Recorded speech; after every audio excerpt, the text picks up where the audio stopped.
Mesdames et messieurs, bonsoir. C'est toujours avec joie que je vous retrouve pour parler politique sans filtre, chaque vendredi à partir de 20 h.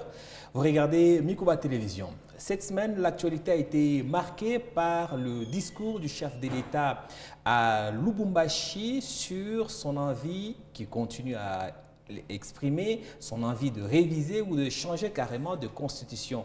Un discours qui a fait réagir à tout va auprès de l'opposition. Une opposition qu'on a vu faire bloc malgré cette divergence qui existait parmi ses membres. On en parlera en détail dans un instant. On parlera aussi de cette visite de la Première ministre, visite qu'elle a entamée dans la partie est de la RDC ce vendredi. Elle est censée aller voir la mise en pratique de l'allègement de l'état de siège. Est-ce que ceci annonce la levée de l'état de siège afin de permettre la modification de la Constitution? Notre invité nous dira ce qu'il en pense. On parlera aussi de cette alerte qu'a lancée l'ONU sur la faim en RDC. Un quart de la population congolaise est confrontée à la faim et à ce un quart, il faut ajouter 800 000 autres Congolais qui sont menacés par la faim. Que pense faire le gouvernement? Quelles sont les propositions que l'opposition apporte au gouvernement pour en finir avec la faim? On en parlera aussi dans un instant. On reviendra aussi en province pour voir comment la province du Lualaba est gérée. Tout ça, c'est à découvrir tout de suite avec notre invité que j'accueille. Il s'agit de M. Jean-Jacques Kiyanga.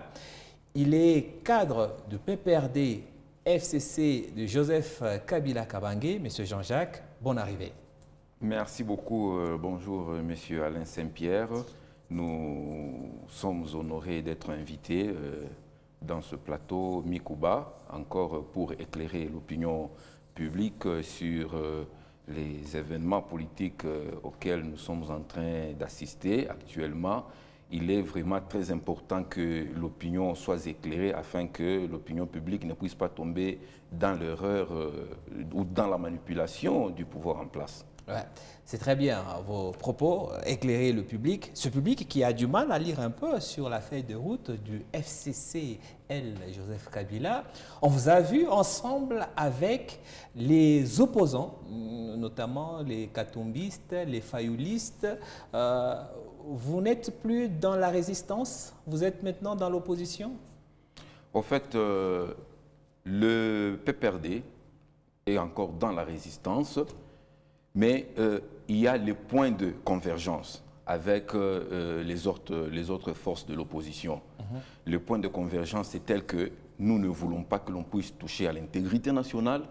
Nous ne voulons pas que l'on puisse gérer la République en violation de la Constitution.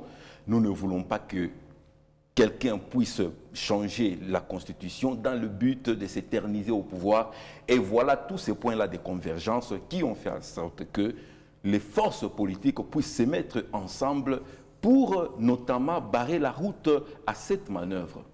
La manœuvre de l'UDPS et du président Félix Tshisekedi, je crois que c'est de lui que vous parlez. On va entrer dans le vif du sujet. Donc, ce sont les points de convergence qui ont fait que le PPRD et le FCC de Joseph Kabila puissent finir à l'opposition. On va un peu essayer d'y voir clair en entrant dans le vif du sujet. Vous avez suivi sûrement le propos du président de la République à Lubumbashi, propos qui est venu confirmer ce qu'il avait annoncé à Kisangani, notamment son besoin qui semble être urgent de changer de constitution. Pour ceux qui n'ont pas eu l'occasion de le suivre, je vais vous proposer qu'on puisse réécouter un extrait de son speech à Lubumbashi. C'était en week-end dernier. Ce que j'ai dit à Kisangani n'avait absolument aucun lien avec un quelconque troisième mandat.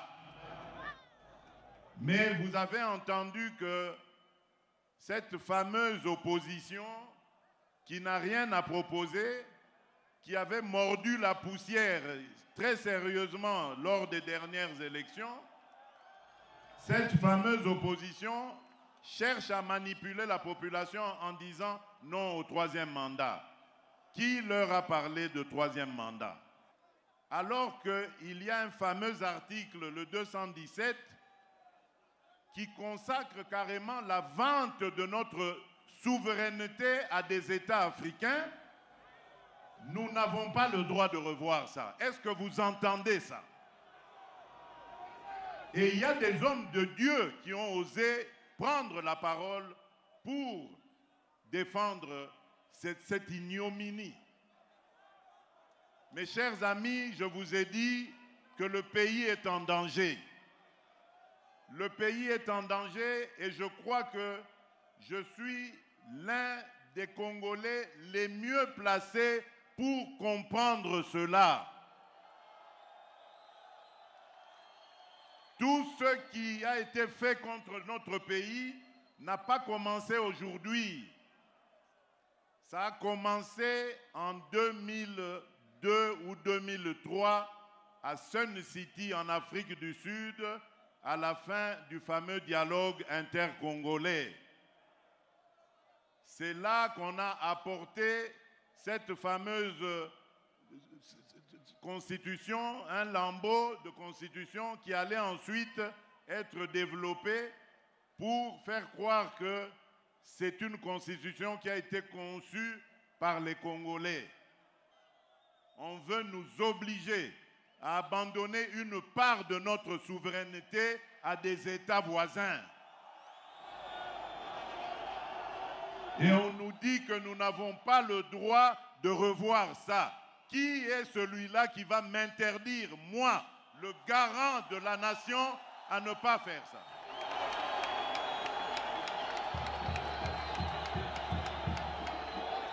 Je vous confirme encore ce que j'avais dit à Kisangani. L'année prochaine, je vais réunir une commission de Congolaises et de Congolais bien pensants qui sont issus de plusieurs disciplines et dont l'objectif sera de revoir cette constitution. Leurs propositions vous seront présentées à vous, peuple congolais, d'abord à travers vos élus, et si cela est nécessaire, nous consulterons la population, le peuple congolais, pour qu'il décide de lui-même s'il doit s'arrêter à la révision ou carrément aller au changement de la Constitution. Alors, Monsieur Jean-Jacques, je reviens à vous maintenant. Je rappelle que vous êtes cadre du PPRD, ancien parti au pouvoir, parti de l'ancien président Joseph Kabila. Qui va empêcher au président Tshisekedi de réaliser ce qu'il pense à propos de la Constitution? La réponse est claire, c'est la Constitution elle-même, puisque la Constitution prévoit déjà sa révision. Il y a des modalités, il y a des conditions pour lesquelles on peut réviser ou on peut modifier la Constitution. Donc ça signifie que si cette démarche va aller à l'encontre de la Constitution, déjà la Constitution elle-même sera un blocage au président de modifier cette Constitution. Soyons plus réalistes maintenant, plus pragmatiques. Qu'est-ce qui est fait jusqu'ici qui est contraire à la Constitution au point de vous pousser, vous, de l'opposition ou de la résistance, à dire non à Tshisekedi? Qu'est-ce qu'il a fait qui est contraire à cette Constitution? Tout d'abord, en suivant le discours, je crois que le président a évoqué l'article 217 où il a dit que c'est l'article qui est consacré à la vente d'une partie du territoire congolais.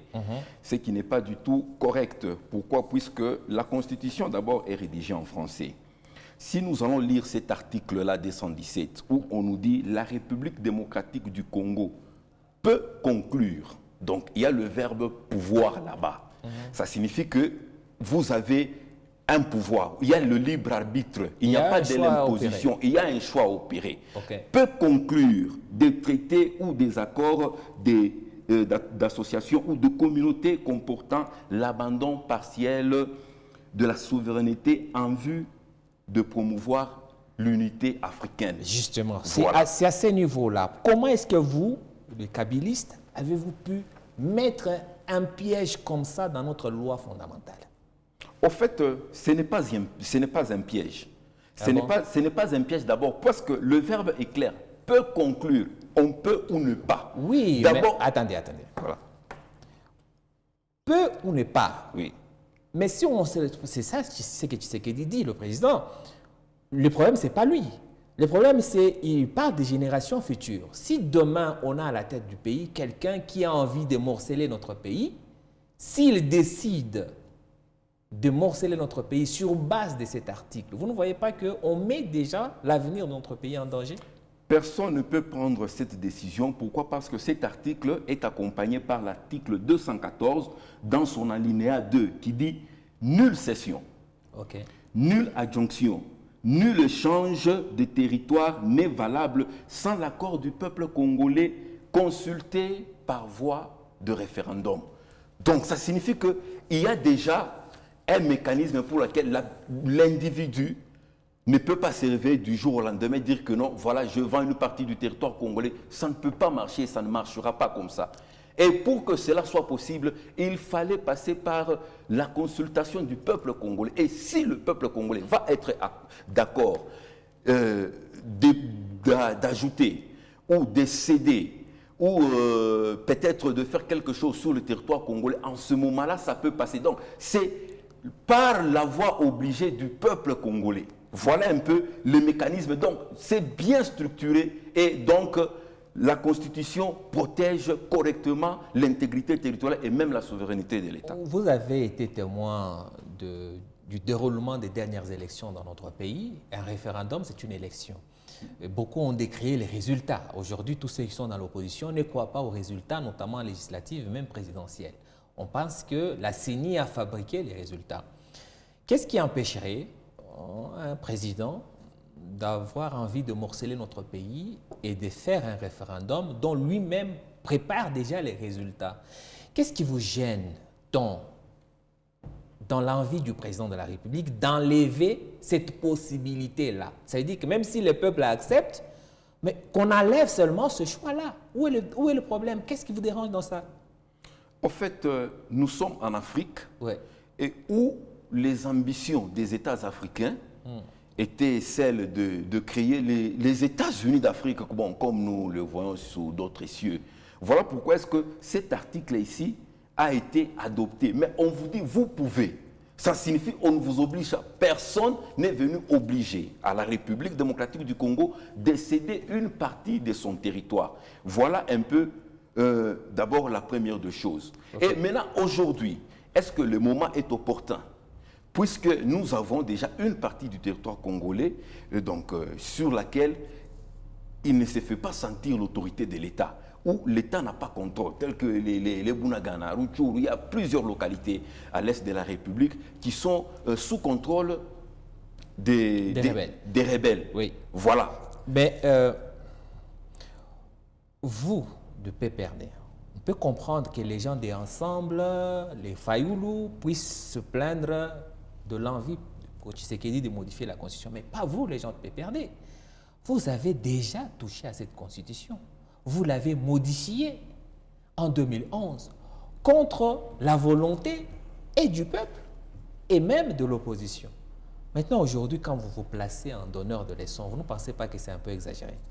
Le PPRD a modifié cette Constitution.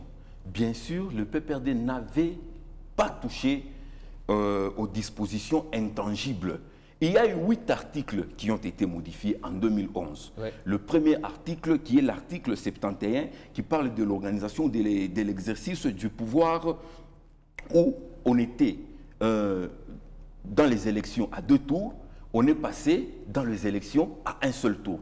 Là, c'est l'article 71. Un article qui vous a favorisé? Non, pas favorisé. Ben oui, parce que ça vous a permis d'avoir une élection directe où, avec le moindre pourcentage, vous revenez au pouvoir.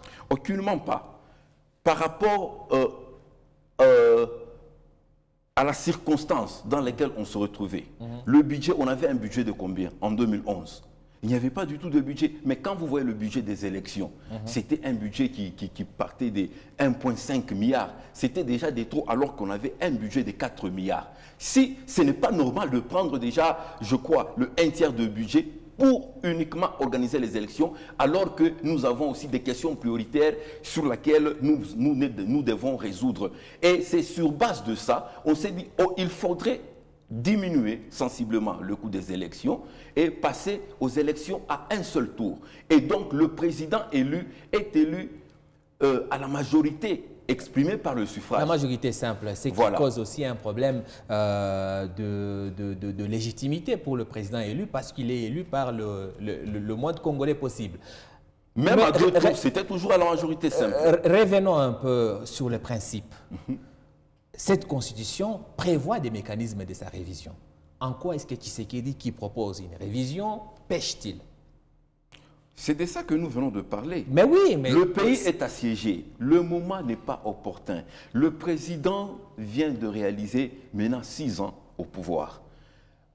Pourquoi est-ce que tout ce temps ici, on n'avait pas vu ce que lui qualifie de danger? Pourquoi tout ce temps ici, il n'avait pas vu ça? Pourquoi il n'avait pas relevé ce point depuis tout ce temps ici? Et pendant ce moment, le pays est assiégé et on commence à nous parler parce que le président nous parle de l'article 17. Mais dans les officines de l'article 217, mais dans les officines de l'UDPS, vous entendez, on nous parle d'ici des mandats de 7 ans, il faudrait modifier, que le gouverneur soit voté. Donc, il y a tout un tas de choses là. Oui, et l'UDPS parle notamment aussi, en fait, l'article 217, l'UDPS combine cet article avec l'article 51 qui demande à l'État de protéger les minorités. Et ainsi, dans l'envie de protéger cette minorité, si cette minorité demande une terre, et là, on chute sur l'article 217, cette minorité peut voter et choisir à être un État à part. L'article 51. Qu'est-ce que vous, les gens de PPRD, avez caché dans cette constitution? Parce que c'est ça qu'on vous reproche. On dit, et là je vais citer les propos du parti au pouvoir, cette constitution est une malédiction pour ce pays. Pourquoi? Parce que le PPRD, l'ancien régime, y a mis beaucoup de pièges. Les quelques articles que le président de la République a cités à titre illustratif, ce n'étaient que des exemples. Mais il y a beaucoup de choses dans cette constitution qui ne sont pas bonnes pour l'avenir de ce pays. Qu'est-ce que finalement, et ça c'est une question directe que je vous pose, au-delà des articles cités, qu'est-ce que vous avez caché dans cette constitution? Quel piège vous avez mis dans cette constitution pour que nous, le peuple, on puisse savoir vers quoi on va? Je crois que vous avez une mémoire fraîche.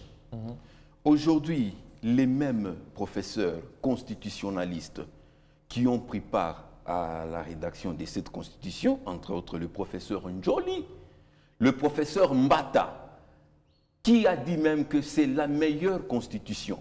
Et vous pensez que ce professeur-là s'est trompé parce que c'est eux qui ont participé à l'édition, à la rédaction de cette constitution. Mais si aujourd'hui, les mêmes professeurs, le professeur Mbata qui revient pour contredire ce qu'il avait dit, ça signifie que nous avons un problème d'homme. Nous avons un problème d'homme et on ne sait pas, le professeur est manipulé ou quoi? Professeur de son état, comment il peut ne pas dénicher les erreurs de la Constitution? Si réellement il y avait des erreurs, parce que nous tous, nous sommes d'accord que l'intégrité territoriale soit protégée, soit préservée. Nous voulons que la souveraineté de l'État soit préservée. Nous sommes d'accord avec ça. Et nous ne pouvons en aucun cas accepter qu'une partie du territoire soit vendue ou soit cédée aux étrangers ou quoi. On n'acceptera jamais cela, puisque Joseph Kabila, c'est un nationaliste qui avait trouvé un pays qui était d'abord émietté. Il faudrait que l'on puisse vous rappeler, un pays qui n'avait pas de constitution, un pays qui n'avait pas des institutions. Joseph Kabila a battu tout ce travail-là pour mettre le pays sur le rail. Et aujourd'hui, si le président Félix Antoine Tshisekedi a le pouvoir et il exerce le pouvoir, c'est grâce à cette même constitution qui lui a octroyé ce pouvoir. Sinon, si ce n'est pas la constitution, le président Félix Tshisekedi, on va se demander par quel mécanisme il allait accéder au pouvoir. Voilà un peu, donc, tout ce point ici, ça nous dit que Joseph Kabila et le PPRD, il a servi correctement la nation et dans toute intégrité. Et les pièges dont on nous parle, au fait, il n'y a pas de piège. Il y a juste question de comprendre. On nous parle, la République peut. Donc il peut. Personne ne l'oblige. Monsieur Jean-Jacques, mettons-nous d'accord. Félix Tshisekedi, ce n'est pas quand même un enfant né de la dernière pluie. C'est quand même notre président de la République. Il a de tas de conseillers, notamment en matière juridique. Il a la Cour constitutionnelle. Vous pensez vraiment que le président a des insuffisances dans la compréhension de la Constitution pour que vous, le PPRD, vous lui donnez des leçons? S'il dit que l'article 217 consacre la vente de notre territoire, c'est que sûrement tous ces scientifiques, tous ces conseillers, et notamment la Cour constitutionnelle, lui ont fait comprendre que notre Constitution consacre cela. Non, il faudrait que l'on nous explique par quel moyen est-ce que l'article 17 peut vendre une partie du territoire congolais. Parce que l'article est clair. L'article est clair, les mots sont clairs, ce sont des mots français. Peut-être il faudrait que la Constitution soit écrite aussi dans nos langues nationales, Swahili, Lingala, Chiluba, pour que tout le monde, tous les Congolais, puissent avoir une compréhension facile de la Constitution. L'article est clair. Il n'y a pas de vente d'une partie du territoire congolais. De l'article 51 dont vous avez relevé, nous avons des peuples minoritaires, des peuples vulnérables ici au Congo. Par exemple, les Pygmées.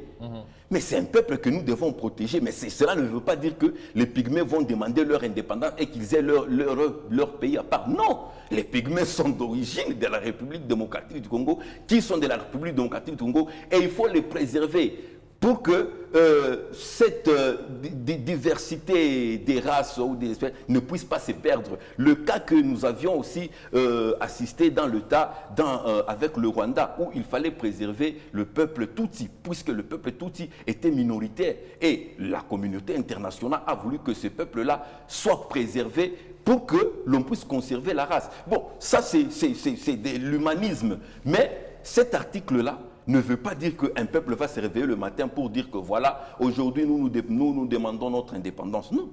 Joseph Kabila a été cité par lui-même, le chef de l'État, pas dans son dernier discours, mais récemment, comme étant celui qui entretient Corneille Nangaa et le M23 à l'est de la RDC. La question que j'ai envie de vous poser, c'est: a-t-il cessé cette activité? En tout cas, moi, je ne sais pas de quoi est-ce qu'on parle. Si le chef de l'État l'a dit, ça signifie qu'il a des preuves. Et qu'est-ce qu'il faut dans ce cas-là? Il faudrait que Joseph Kabila puisse comparaître devant la justice. Mais la justice attend quoi? Mais donc, Joseph Kabila n'est pas au pays, c'est peut-être pour ça qu'il a fui les territoires nationaux. Non, Joseph Kabila, c'est un patrimoine national. Il ne peut pas fuir le pays. Il ne peut pas, puisqu'il a toujours été au pays. Depuis tout ce temps, il a toujours été au pays. Oui, qui l'a interpellé depuis pour ça? qu'on l'a cité dans l'affaire Nangaa, non, les preuves. Il a disparu. On peut le dire. Mais où sont les preuves? Joseph Kabila ne peut pas faire un truc pareil. Si Joseph Kabila, qui était au pouvoir, et que son opposant, le président Félix Antoine Tshisekedi, a gagné les élections, et Joseph Kabila a fait donc cette alternance-là, en laissant son opposant farouche, en lui laissant le pouvoir. Vous pensez que Joseph Kabila peut encore se retourner contre cette même République? Moi, je ne crois pas. Puisque si Joseph Kabila avait ces ambitions-là, Joseph Kabila ne pouvait pas quitter le pouvoir. Mais Joseph Kabila a quitté le pouvoir à tout honneur, avec chose qui ne s'est jamais vécue en République démocratique du Congo. C'est Joseph Kabila qui nous a fait vivre cette alternance, cet événement de joie en République démocratique du Congo. Et nous ne voyons pas en la personne de Joseph Kabila faire un truc pareil. Puisque vous allez demander que l'on vous montre les preuves. Où sont les preuves? Tous les Congolais attendent de voir les preuves. En Swahili, il y a un dicton qui dit « Wakiaki Achachaki ». Kabila, Joseph, l'ancien président, était avec son père dans la rébellion qui a mis à la porte la dictature de Mobutu. Aujourd'hui, on l'accuse d'être à la tête de la rébellion qui est en train de faire souffrir nos frères et sœurs de ce côté-là. Et curieusement, la plupart des politiques qui rejoignent Nangaa, ce sont des proches de Kabila. Vous, ça ne vous dit rien? Vous savez que le M23 dont on parle aujourd'hui, le M23 existait depuis que Joseph Kabila est accédé au pouvoir. Mais arrivé en 2013, Joseph Kabila a défait Et il n'y avait plus, on n'en parlait plus de rébellion. Le M23 était parti. Et on avait la sécurité de nos territoires et de nos compatriotes de l'Est de la République. Tous étaient en sécurité. Est-ce que cette même personne peut encore se retourner contre son peuple alors que ses intérêts sont menacés? Non, il n'y a pas des intérêts qui sont menacés. Joseph Kabila, vis-à-vis de la Constitution, il est devenu le président et le sénateur à vie.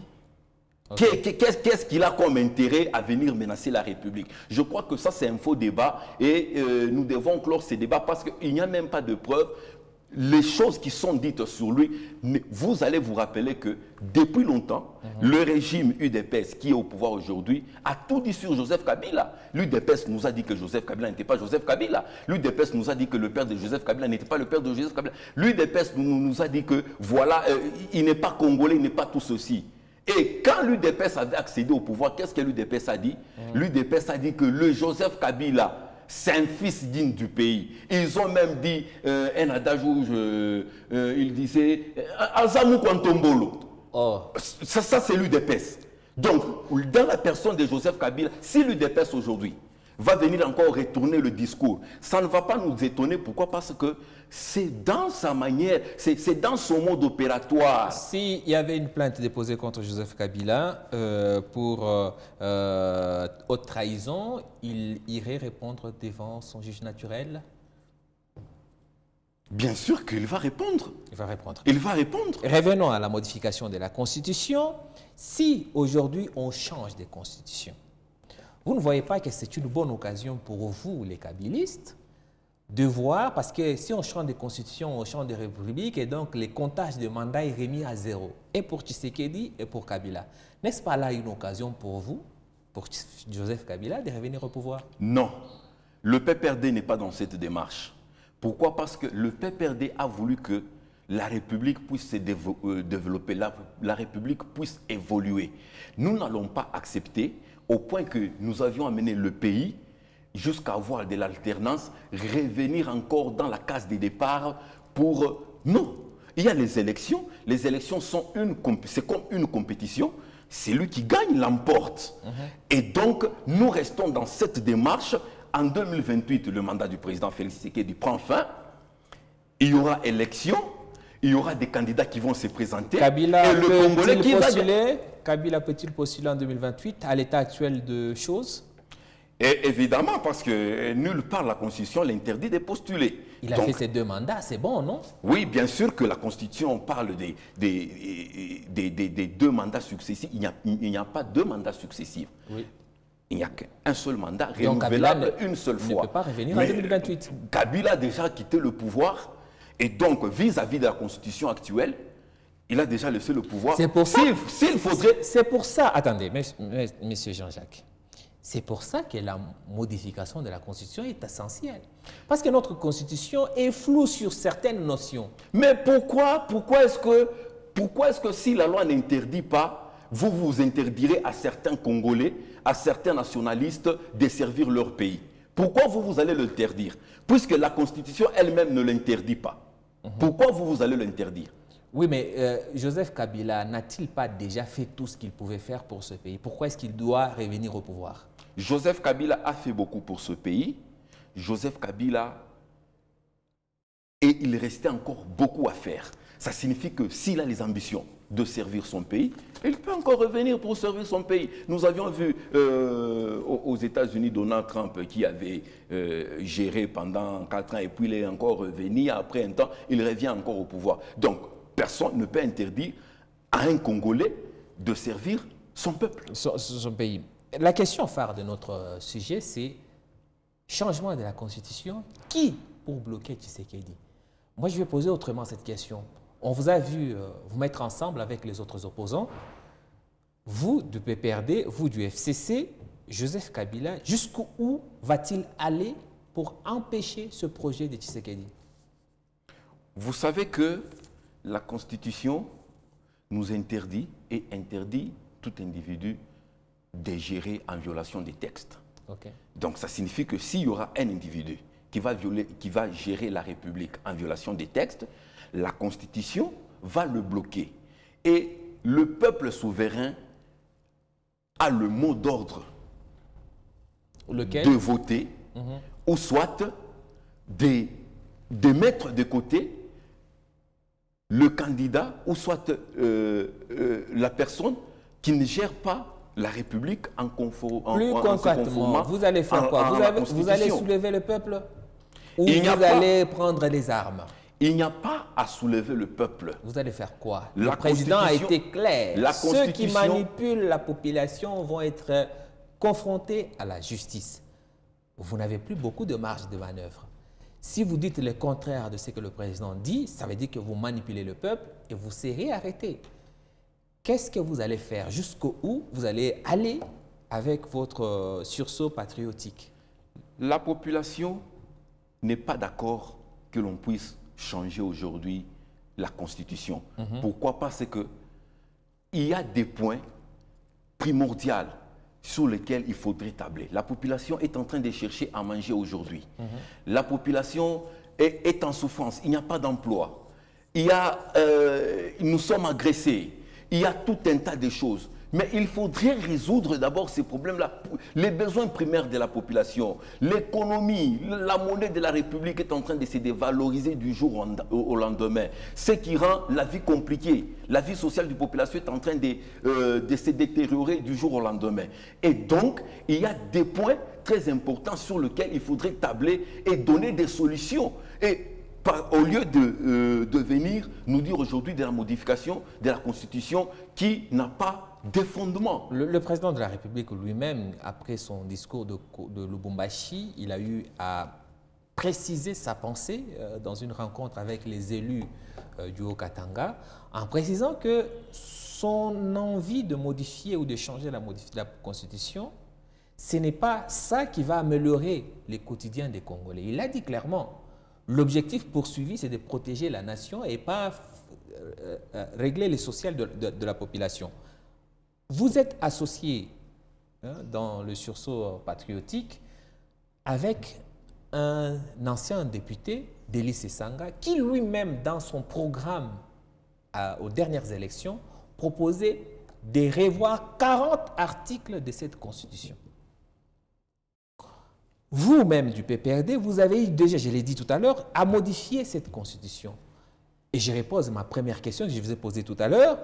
Vous ne voyez pas que vous avez un discours contradictoire. Pourquoi est-ce qu'il y a des choses que vous et vos partenaires de l'opposition, vous vous dites prêts à faire, mais seulement Tshisekedi n'a pas le droit de le faire?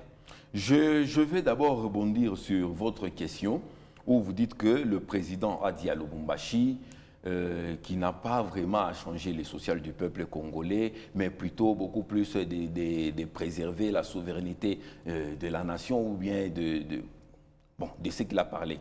Mais quand on parle de la nation c'est quoi? La nation, ce sont les arbres. La nation, en premier lieu, d'abord, ce sont les humains. Ce sont les Congolais. Il a été élu pour servir la nation, pour servir le Congolais. Et le Congolais, aujourd'hui, ont besoin de quoi en premier lieu? D'améliorer son social. C'est la préoccupation la plus importante aujourd'hui pour le président. Et le président doit se focaliser sur ça. Mais s'il va dire qu'il n'est pas là peut-être pour le social, mais lui, c'est seulement préserver la nation. Mais bon, je crois qu'il y a une forme de contradiction peut-être sur ce point-là. Puisque la nation, c'est cette population ici. Non, le social, c'est la population. Ouais. Voilà. Donc, je crois qu'on ne doit pas commencer à se contredire. Et ici, le social de la population est plus important que l'article que l'on veut modifier parce que l'article 217 ne représente aucun danger. Nous pouvons faire des accords avec ou nous ne pouvons pas. Voilà. Non. Vous ne répondez pas à ma question. J'ai vu, vous avez pris une partie de ma question et c'est votre droit. Ma question, c'est celle-ci. Vous-même, vous avez déjà modifié cette constitution. Et parmi vos alliés contre Tshisekedi actuellement, il y en a un qui avait déjà proposé de toucher à près de 40 articles de cette constitution. Est-ce que là, le peuple ne peut pas voir une certaine manière d'exprimer? En fait, c'est un peu comme si vous aviez la haine contre Tshisekedi. Pourquoi est-ce qu'il y a des choses que vous vous permettez de faire et seul Tshisekedi n'a pas le droit de le faire? Il n'y a aucune haine contre le président de la République. Plutôt, le peuple congolais lui-même est appelé à observer la Constitution, donc à interpeller les dirigeants à respecter la Constitution. Vous ne répondez pas à la question. La question c'est, pourquoi est-ce que vous avez le droit de faire une chose et pas Tshisekedi? Qui ont le droit de faire une chose? Je viens de vous citer ici les articles qui ont été modifiés lors... Oui, peu importe les articles. Oui. Votre allié Delis Esanga propose 40. C'est déjà plus que ce que vous avez eu à faire. Pourquoi est-ce que Sesanga a le droit de proposer une modification? Pourquoi est-ce que vous, le PPRD, vous avez le droit de modifier la Constitution, mais que Tshisekedi n'a même pas le droit d'y réfléchir?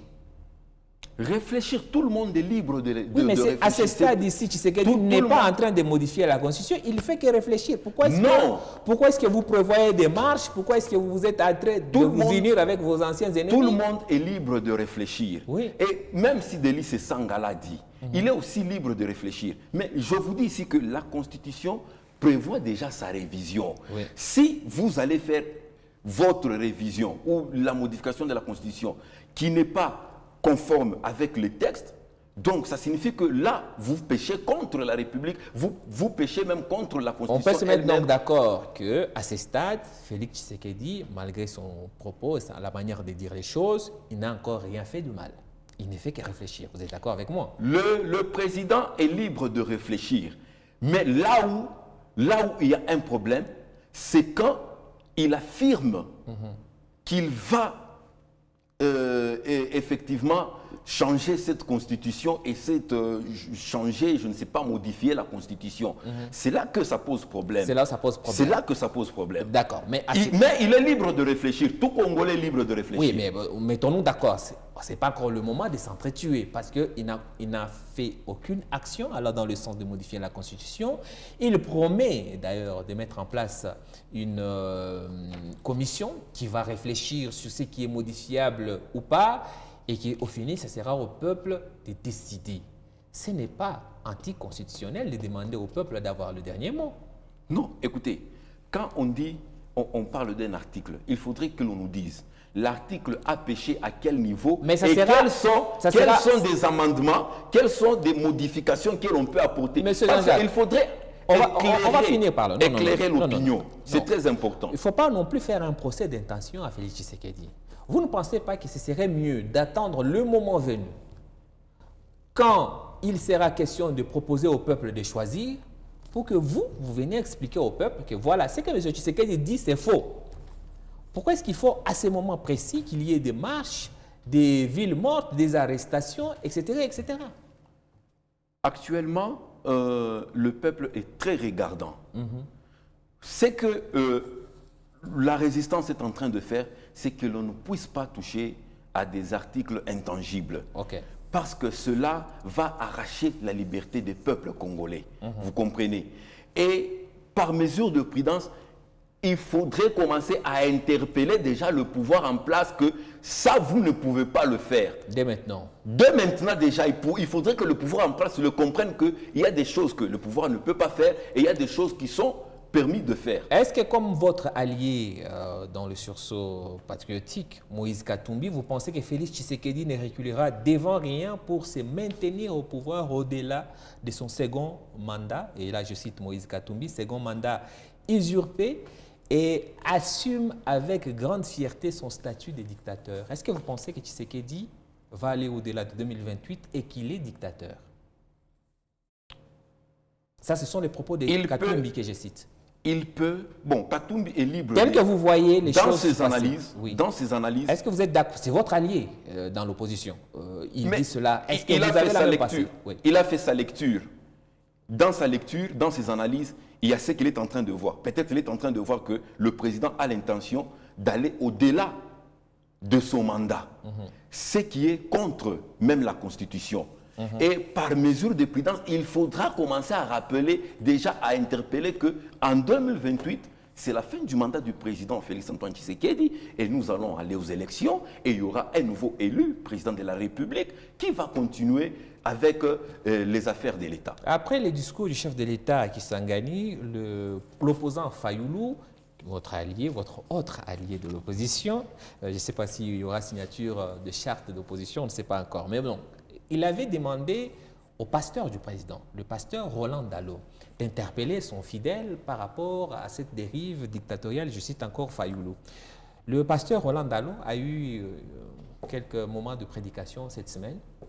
On a compris dans sa prêche qu'il prenait une certaine distance avec son fils spirituel, Félix Tshisekedi. Je vous propose de suivre ici un extrait de sa prédication de ce jeudi. Le lucre n'est pas ma poursuite. Jamais. Il y a quelques semaines, j'étais en Europe, un jeune pasteur vient me voir. Il dit, pasteur, on a un carré minier. Pasteur Ken, je ne sais pas ce que c'est un carré minier. Christian, peut-être que vous avez un carré minier. Je ne sais pas ce que c'est. Je suis un jour en train de prêcher chez pasteur Freddy Molenga. Un jeune pasteur entre dans mon bureau et dit, Papa Dallot, Fungolanga, il porte, je ne vais pas citer le nom.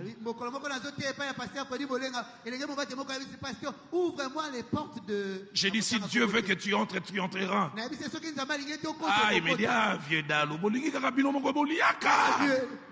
voulez manger que vous seul.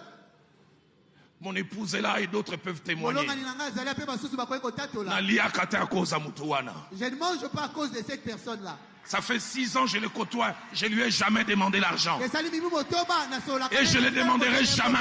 Ce n'est pas l'évangile que Jacques-André Verneau m'a appris. Jamais.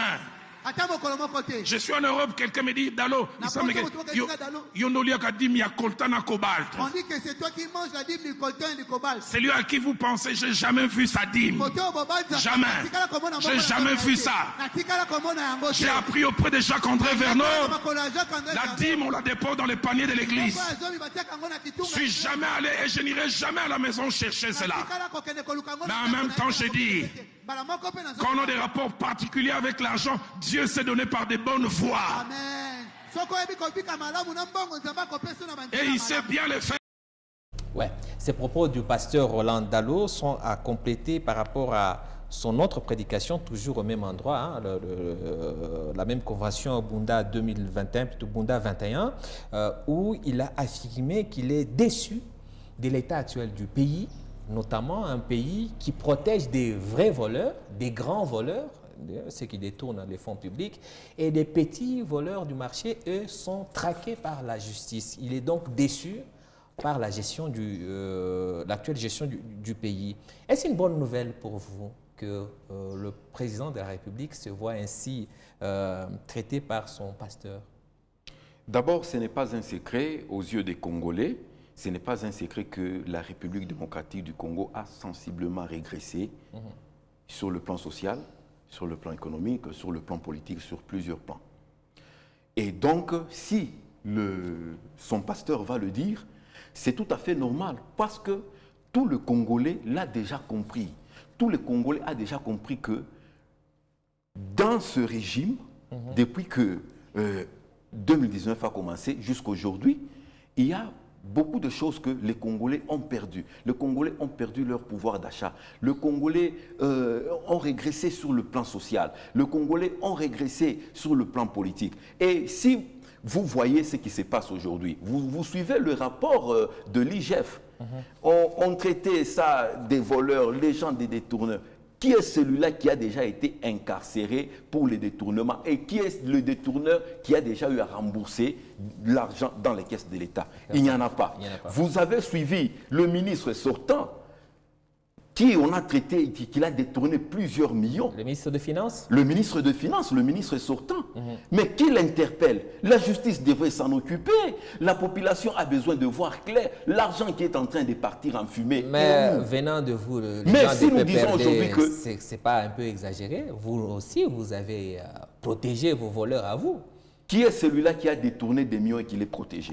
Parce qu'à votre époque, l'IGF n'existait pas. En tout cas, ne travaillait pas comme aujourd'hui. Donc, on ne sait pas savoir qui a volé et qui n'a pas volé. La Cour des comptes a existé. Le Parlement, l'Assemblée nationale. Quel voleur, vous, PPRD, avez fait incarcérer? À contrôler. le gouvernement a existé.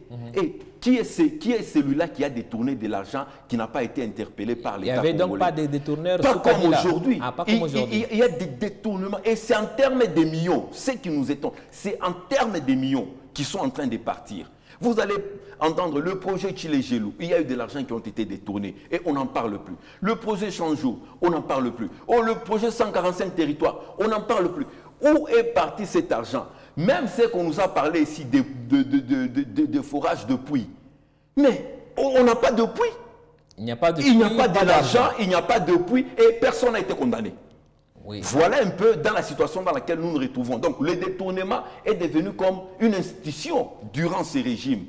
C'est regrettable. Oui, mais en même temps, la justice est un peu malade, il faut comprendre. Mais quand on dit que la justice est malade, quand on dit que la justice est malade, qui est le ministre de la Justice? Le ministre de la Justice, depuis dans le premier mandat, c'est un ministre de l'UDPS, de l'Union sacrée. Le garant de la nation, si le président de la République va constater que non, tel a détourné, mais le président de la République peut aussi s'impliquer parce qu'il s'agit de la vie du peuple congolais. Vous ne pouvez pas prendre les deniers du peuple congolais, de l'État, et s'en aller avec. Il doit aussi garantir la sécurité sociale du peuple congolais. Mais ce qui n'est pas constaté dans ce régime, c'est déplorable. Le détournement est devenu vraiment à outrance et ça nous fait régresser sensiblement. Et quand vous voyez, même sur le plan de la liberté de Congolais, les détourneurs qui détournent des millions, ils sont libres en train d'évacuer. Mais les Congolais qui sont en train d'interpeller, les journalistes comme vous, ils sont interpellés, ils sont arrêtés de manière arbitraire. C'est devenu une débandade. Nous sommes en train de voir une dérive dictatoriale. Et c'est très dangereux puisque la République ne peut pas tomber jusqu'à ce point-là. Vous rejoignez donc le point de vue de Moïse Katumbi qui pense que Tshisekedi confirme son statut de dictateur. Dans le même sens, l'ambassadrice des États-Unis à Kinshasa a publié une lettre envoyée à la presse dans laquelle elle confirme que ce n'est un secret pour personne, on va voir l'aperçu de la lettre, ce n'est un secret pour personne que la RDC est confrontée à un problème de réputation. Nous avons aujourd'hui une mauvaise réputation qui font que les grandes entreprises internationales hésitent à venir faire des affaires en RDC. Vous êtes de ce point de vue-là, nous avons une si mauvaise réputation et c'est pour ça que les grandes firmes, Apple et les autres ne viennent pas investir chez nous? Lorsque vous constatez, on nous parle des détournements en termes de millions. Lorsque on nous parle de la corruption, de fraude, tout ça, eh bien, ça empêche aux investisseurs de venir, puisque un investisseur, quand il vient, il doit d'abord se sentir protégé et que l'État congolais doit le protéger. Mais si vous allez laisser qu'il y ait de la corruption, des fraudes, des détournements, et qui est cet investisseur-là qui va venir risquer? Oui, mais les propos de l'ambassadrice des États-Unis chez nous, Madame Lucie, sont quand même assez contradictoires avec la réalité. On a vu Pepsi, c'est une maison, c'est une entreprise américaine qui a investi chez nous à Kinshasa. On produit du Pepsi à Kinshasa, non? Mais cette usine-là, l'impact c'est quoi? Il y a des Congolais engagés. Combien de Congolais? Ça a diminué le chômage à quel pourcentage? On ne devrait pas parler ici du saupoudrage. Nous voulons parler des actions concrètes. Vous savez que dans le régime de Kabila, et Kabila s'est attiré beaucoup d'ennemis. Pourquoi? Parce qu'il a eu des investisseurs, les investisseurs chinois qui aujourd'hui nous ont permis d'avoir des routes ça et là. Ici même dans notre province, nous pouvons citer la route RN39 qui relie Kolwezi, Lubumbashi. C'est parce qu'il y a eu des contrats avec les Chinois et ce contrat-là nous permet d'avoir des infrastructures routières beaucoup. Et maintenant aujourd'hui, quand on nous parle de Pepsi, cette usine-là de Pepsi ou l'industrie-là contribue avec combien dans la caisse de l'État? Ça, quel impact sur les sociales de Congolais? Mais sincèrement parlons, mettons la politique de côté. Juste une question de vous à moi. Quand vous regardez la gestion du pays, vous n'avez rien constaté de positif réalisé par Tshisekedi? Depuis 2019 jusqu'à aujourd'hui, est-ce que tout ce qu'il a fait, c'est négatif, négatif, négatif? Il n'y a aucun point positif? En tout cas, le constat est amer. Le constat est amer. Sérieux? Pourquoi? Parce que le pouvoir, le régime n'est pas arrivé à répondre aux attentes de la population. Si vous voyez les prix des denrées alimentaires aujourd'hui, quand Joseph Kabila a quitté le pouvoir en 2018, par rapport au prix que nous allons retrouver sur le marché, demandez à votre épouse, peut-être elle est là la réalité, vous ne partez pas au marché, mais elle peut vous dire la réalité. Aujourd'hui, c'est catastrophique. Et les attentes du peuple congolais, c'est notamment d'abord le social qui passe en premier lieu. Mais vous voyez un peu. Il y a une crise internationale. À propos de l'alimentation, l'ONU a fait un message d'alerte qui est sur la faim en RDC. Un quart de la population continue à souffrir de la faim. Et à ce un quart de la population congolaise, il faut ajouter 800 000 personnes qui sont menacées. C'est l'alerte de l'ONU. Qu'est-ce qu'il faut faire pour en finir avec la faim? Pendant que les populations sont en train de mourir de faim, il faut marcher à travers nos différentes villes. Je ne parle même pas de nos villages, mais nos villes, pour voir comment est-ce que la population souffre. Et pendant ce temps, vous les politiciens, c'est le moment d'empêcher à Tshisekedi de briguer un autre mandat et Tshisekedi d'empêcher à Kabila de revenir au pouvoir ou à Katumbi de briguer un autre mandat. Quand est-ce que vous, les politiques, vous allez penser à la population? Vous allez entendre aujourd'hui, quand vous lisez le rapport de la Cour des comptes, que l'institution président de la République a fait un dépassement budgétaire de 198%. Oh. Donc, ça signifie que l'argent qui lui a été accordé, donc le crédit pour exercer l'exercice d'une année, a déjà été consommé dans moins de 6 mois. Mais ces dépassements budgétaires-là, est-ce qu'il n'y a pas... Parce que le dépassement budgétaire, je vous dis ici, c'est une faute de gestion.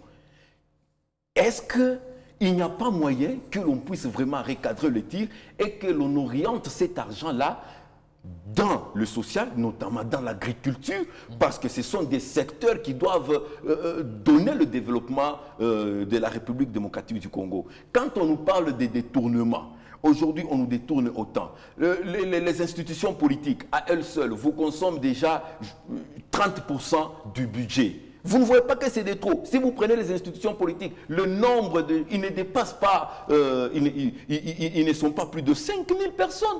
Mais 5000 personnes ou 10 000 personnes par excès vous consomment déjà 30% du budget. Vous ne voyez pas qu'il y a un problème de gestion. Donc il y a un problème de gestion. Je pense qu'il faudrait que ce régime puisse comprendre qu'il n'a pas répondu aux attentes de la population et il lui reste encore 3 ans de recadrer 4 ans. Non, 3 ans. 4 ans. Puisque là déjà, nous allons vers la 7e année. Oui. Et l'année 2023, la 6e année. et l'année 2023, c'est l'année qui est consacrée aux élections. Donc ça signifie que le pouvoir va encore se plaindre. Donc il n'y aura plus vraiment de l'espoir pour le peuple congolais. Là, vous parlez de 2027. Dans les 3 ans qui lui restent, c'est le moment de faire un effort pour résoudre tant soit peu les besoins du peuple congolais. Parce que c'est très important.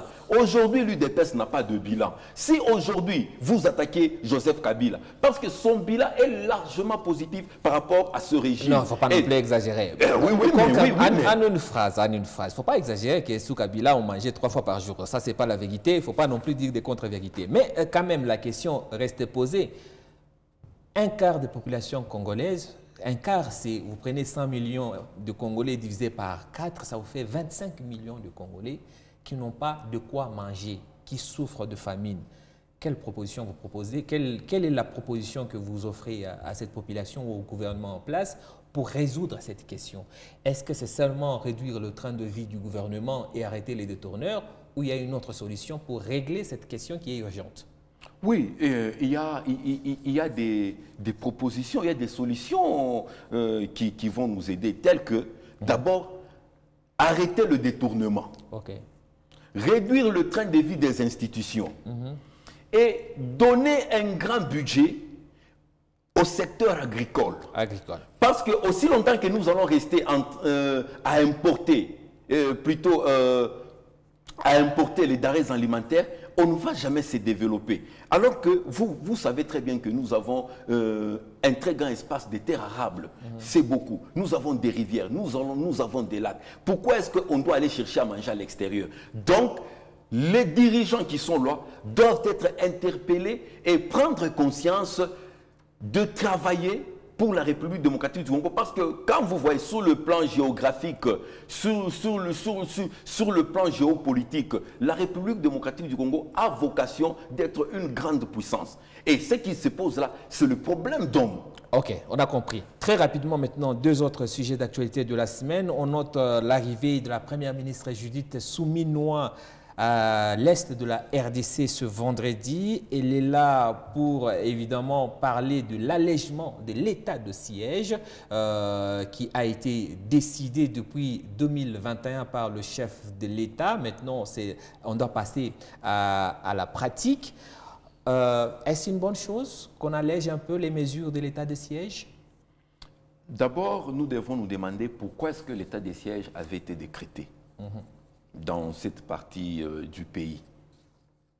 C'était pour assurer la sécurité de cette population, parce que cette population était agressée. Et le mécanisme pour assurer effectivement la sécurité de cette population, on a mis l'état de siège. Mais est-ce que si aujourd'hui vous allez dire on va alléger l'état des sièges, mais est-ce que cette population a recouvré sa sécurité? Sa sécurité, pas encore. Pas encore. Petite précision, hein, les mesures portant allègement de l'état des sièges ont été prises en novembre 2023, mais l'état des sièges a été décrété en 2021. Très rapidement aussi, et là c'est en une phrase je vous demande, comment vous jugez sur une note de 10 la gestion de la province du Lualaba par l'Union sacrée 100 jours après? Au fait, nous sommes en train de constater qu'il n'y a pas de continuité, il n'y a pas au fait, la province n'évolue pas. Parce que si vous voyez d'abord l'état de nos routes, ça ne va pas. Ça ne va Sur pas. 10, vous mettez combien? Il y a des trous partout. On a fini l'émission. Il y a des trous partout. Ouais. Et nous demandons à l'exécutif provincial, parce qu'ils doivent comprendre qu'ils sont là pour le peuple congolais. Ouais. Demain, on va leur demander des comptes à rendre. Et la République est appelée à se développer. Donc, il faut avoir, dans la gestion, il faut avoir de la projection. Qu'est-ce que nous devenons dans 5 ans? Qu'est-ce que nous devenons dans 10 ans? Qu'est-ce que nous devenons dans 50 ans? Très Mais bien. si nous allons gérer de manière comme si on tirait à vue, c'est compliqué. Oui, sur 10, 3, 4, 5, une note. Je ne sais pas comment donner cette cote-là parce qu'il n'y a pas d'évolution. Il n'y a pas d'évolution, on l'a compris. Monsieur Jean-Jacques, je vous dis merci d'avoir accepté notre invitation. C'est nous qui vous remercions, Alain Saint-Pierre. Merci aussi à vous, chers téléspectateurs, pour votre fidélité. Politico sera retrouvé en rediffusion tout ce week-end. L'émission est disponible sur tous nos réseaux sociaux, mais également sur l'application du groupe Canal Plus MyCanal. Je vous fixe rendez-vous le vendredi prochain avec un autre invité pour décrypter encore une fois de plus l'actualité politique de notre pays. Merci et à bientôt. Merci.